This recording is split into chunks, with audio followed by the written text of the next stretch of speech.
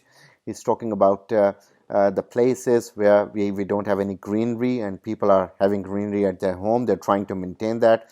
He's talking about the road structure which is there. He's talking about the bridges that are being built. He is also talking about